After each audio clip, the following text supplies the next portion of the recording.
I'm not saying you should toss out the market theories. I'm not saying you should stop looking at economics or the economy. Quite the contrary. They are one set of ideas as part of the whole, but not the only ones. Hi, I'm Ian Bremmer, and welcome to the GZERO World Podcast. It's an audio version of what you can find on public television, where I analyze global topics, sit down with big guests, and make use of little puppets. This week I sit down with Gillian Tett. She's chairman of the editorial board and editor-at-large for the United States at the Financial Times. Gillian was an early predictor of the 2008 financial crisis and a great person to talk to about the state of the global economy today. Let's get to it.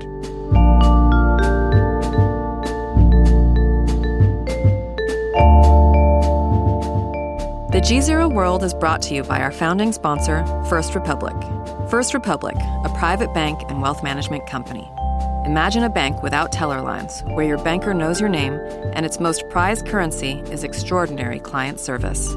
Hear directly from First Republic's clients by visiting firstrepublic.com.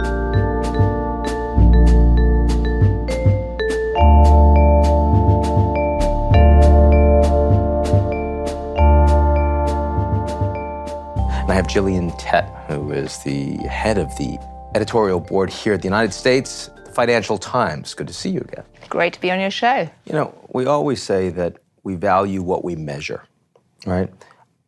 Are we measuring the right things? If you could wave a wand and have us pay attention to different numbers or numbers that we don't have right now but we should have, what would they be? I think the fundamental problem today is economists do a great job of measuring things that have a monetary value. So they look at widgets, how many widgets does the factory produce and what do they sell it for? They look at how much you spend in terms of consumption. They look at prices. They look at all these elements measured with money. And one of the problems today is that a significant chunk of our tech economy, the innovation economy, is not based on monetary exchanges, but essentially barter. And by that I mean that consumers are getting a whole avalanche of free services, supposedly free services from tech companies, which are incredibly important for their consumption patterns, for their productivity and how they live their lives, for their economic activity. Mm-hmm. They're not paying money for that. They're essentially paying by giving up data. And there's a swap of data for services, which is not actually being mediated by money at all. So that goes entirely uncounted in the statistics that the economists collect. How should it be counted? Well, I think you need to recognize that there's a transaction going on which cannot be measured with numbers alone, and start to realize that barter is actually a very powerful lens to look at the economy today. And there needs to be a lot of discussion about what we're missing as a result of ignoring barter trade. Now, and that impacts into how you measure, how you look at issues like antitrust, monopoly power of tech companies, et cetera, et cetera. Leaving the regulatory side for a moment, if you were to include all of that barter in the way you think about a country's economic robustness, its GDP, would that then make you feel differently about productivity? Would it make you say, wait a second, there's a lot more going on in this economy than we thought there was? I think that it would certainly make the productivity numbers look more convincing if you could find a way to measure that. I think it also raised questions about this issue of what's happening to prices, consumer prices, because this barter, in a sense, is a way of providing services on an expanding scale without actually directly impacting consumer prices, and yet it may be one factor that's actually helping to suppress consumer prices more broadly. Now, the other side, which you just mentioned, was the regulatory aspect. If you don't actually consider that this is a part of monopoly power because it's not considered a part of the value that the company is driving, what does that make you think about how they should be regulated? Well, the issue more at stake is more that for the last few decades, regulators in Washington have determined whether a monopoly exists or not on the basis of what it's doing to consumer prices.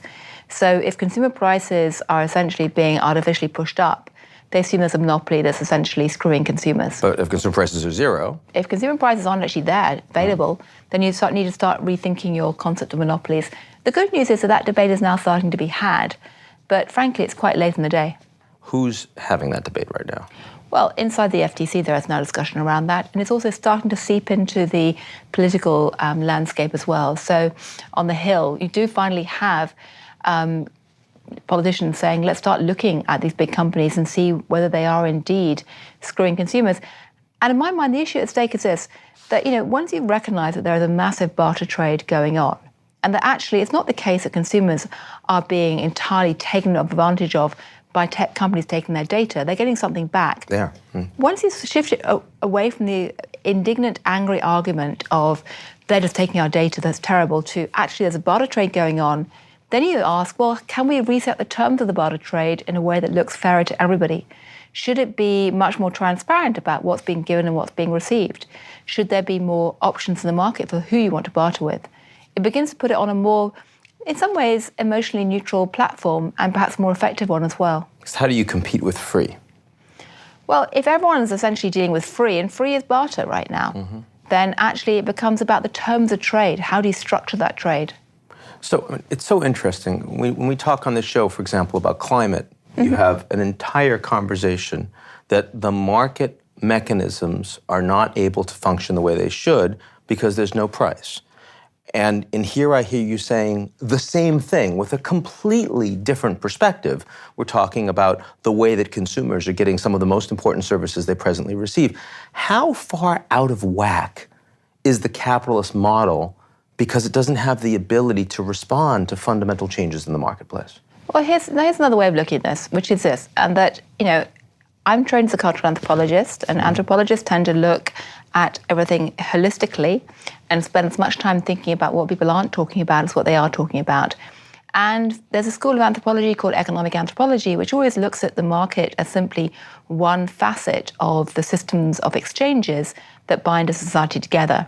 So instead of talking about just the economy or the monetary transactions, you look at the world in terms of exchanges in the wider sense, and that includes credit, money, and barter altogether.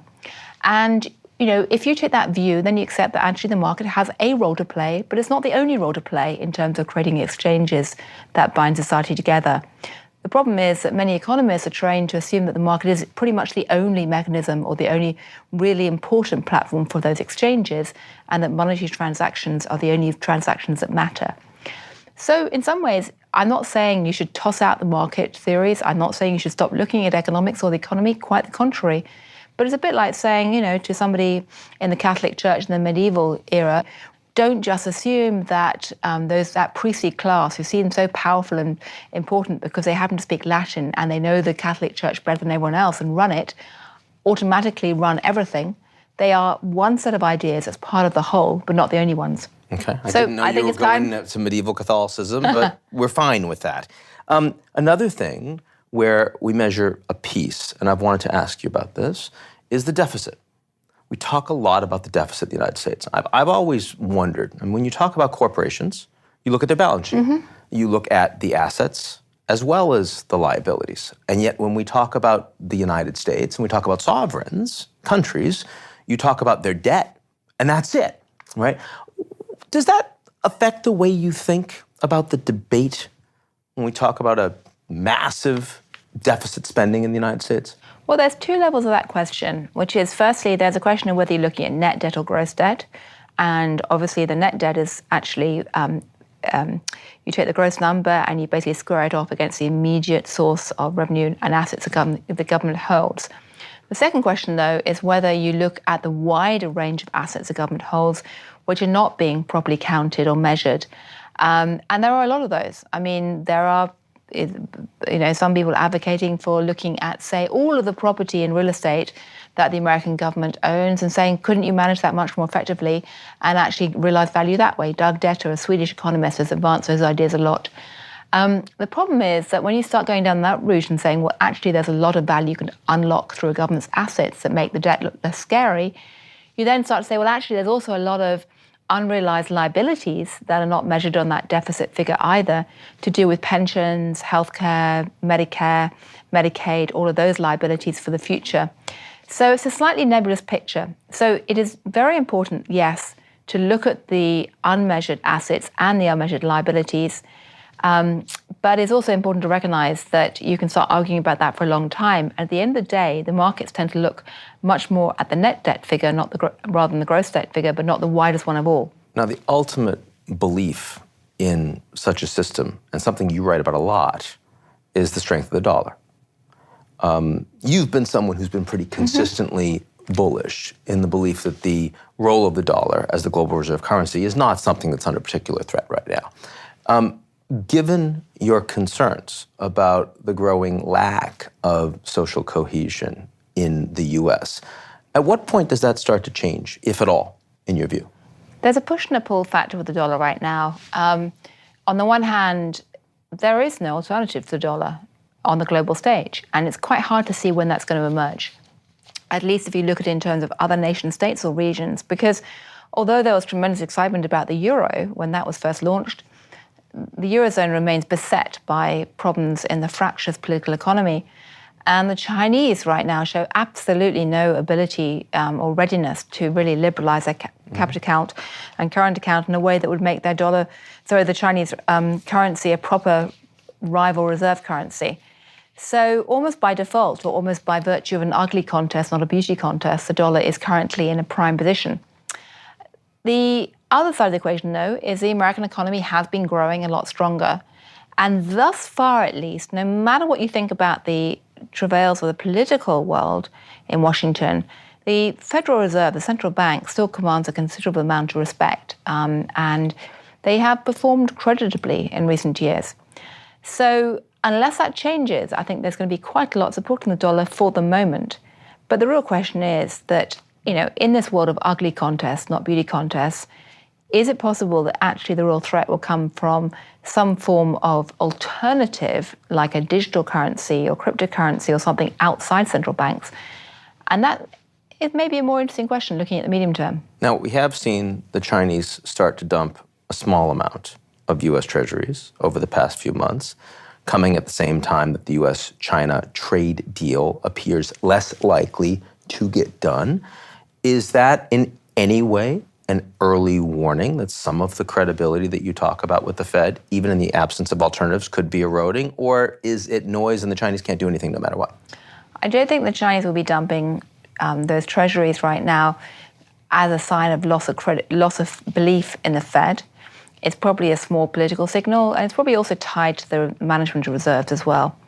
But it certainly indicates that there is this tremendous imbalance right now, which is that the Chinese have not just been exporting a lot to the US, but they've also been essentially gobbling up treasuries left, right, and center. And they're not the only ones.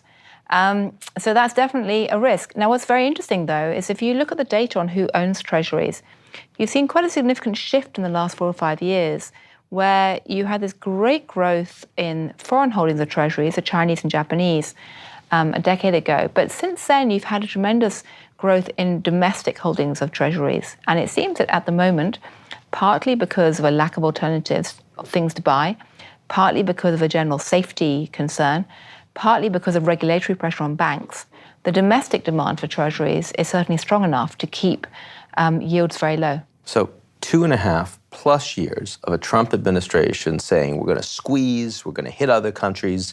A lot of people saying we don't like that, massive social dislocation sensibility in the U.S., all these divides. But the reality, economically, is that not only is the strength of the dollar what it was, but the robustness of the American balance sheet, from your perspective, no market impact.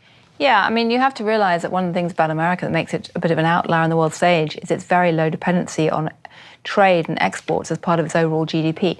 I mean, it's much lower than almost any other major economy. So to a certain extent, America can weather a trade war better than many of its rivals. Doesn't mean that it won't be very painful. But, the American economy has continued to grow. But that's also because there has been a bit of a sugar high with cheap money. Does that imply that the use of tariffs, specifically tariffs, as a weapon to get other countries to do what the Americans want is actually one of the most effective asymmetric economic weapons the Americans have? It's certainly one of the more effective weapons, and they have than the other weapons that have been tried in recent years. They go into the WTO. The irony, of course, is that it hurts American companies quite often, but that's not necessarily the same as the overarching economy in terms of relative pain compared to other countries. For what it's worth, I'm in a camp that thinks that tariffs is a rather clumsy, crude tool. I'm very much in the free trade camp, but You do work for the Financial Times. Yep. Yes. Well, I happen to think that globalization is a good thing, but there we go. No, but the imposition of tariffs aren't necessarily because you want tariffs to go up. They're also potentially because you want to beat the other country down. And I guess I'm just asking that if you believe that the Americans are much less vulnerable to tariff hikes and a trade war, and if you want to get other countries to a better place from your perspective, is that effective? So, Well, the issue right now is that the president is using tariffs in a pretty unpredictable way that is, from his point of view, very effective because it's keeping all his enemies imbalanced and uncertain. The problem is, of course, it's keeping business imbalanced and uncertain as well. And that's where you could begin to feel some of the backlash and pressure from corporate America. But thus far, that backlash and pressure hasn't been strong enough to seriously change course. I want to move to someplace completely different now, something you've been looking at recently, which is the issue that political parties in democratic countries are increasingly ineffective and maybe even going away. What do you mean by that? Well, if you look at what's happened in the UK recently with the European elections, what you've seen is the collapse of the traditional Conservative and Labour Party quite dramatically. That doesn't just reflect the Brexit issue, although it's been fueled by it and fanned by it. It reflects a pattern you see right across Europe right now, which is that traditional parties are suffering. And you can say, well, that's just a case of anti-establishment feelings. You can say that's a case of the right rising or the left rising. Or you can stop and say, well, actually, almost every other area of our life has been disrupted by technology in the last couple of decades. Maybe politics is essentially being disrupted too. Well, the problem is that political parties today are like the political equivalent of albums in the market. They are preset packages decided by people in the 20th century. And millennials care about issues. They care about ideas. They care about celebrity brands. It's all pick and mix politics. They don't want to be... Brexit Party, for example. Brexit Party. A single issue party around one. Can we call him a political celebrity? Well, you have Brexits, you have Greens. Yes. You have celebrity politicians. You have comedians in Italy. The Five-Star Movement, yes. The only politician who's actually carved out a centrist, technocratic platform... It's Emmanuel Macron. Is Macron, who basically created his own party, his own pick-and-mix party. Exactly. So, and hasn't done very well with it. Well, but that's how he won an election, on a pick-and-mix party. Yes. Donald Trump essentially has pick-and-mix politics. Is he Republican or Democrat? Who the hell knows? So what does this say to you about the Democrats in 2020 and what's likely to work? Well, if they want to appeal to voters and get momentum, they need to have basically a pick-and-mix celebrity, a pick-and-mix idea. AOC is too young. She is too young, but she actually is the only person who challenges Donald Trump in terms of social media usage and actually understands as well. Gillian Tett, thank you very much. Thank you. That's our show this week. We'll be right back here next week, same place, same time, unless you're watching on social media, in which case it's wherever you happen to be. Don't miss it. In the meantime, check us out at GZEROmedia.com.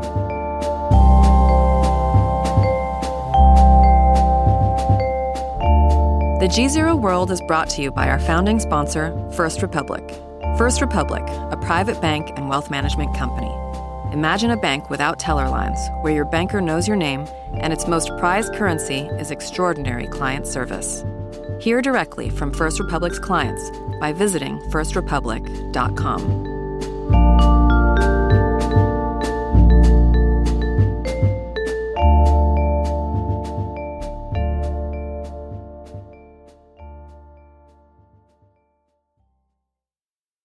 You're listening to the GZERO World with Ian Bremmer podcast, your weekly geopolitical deep dive into the world's biggest news stories, featuring in-depth conversations with global leaders and newsmakers. To get more of GZERO's insights on global politics every morning, sign up for our free newsletter, GZERO Daily, at gzeromedia.com.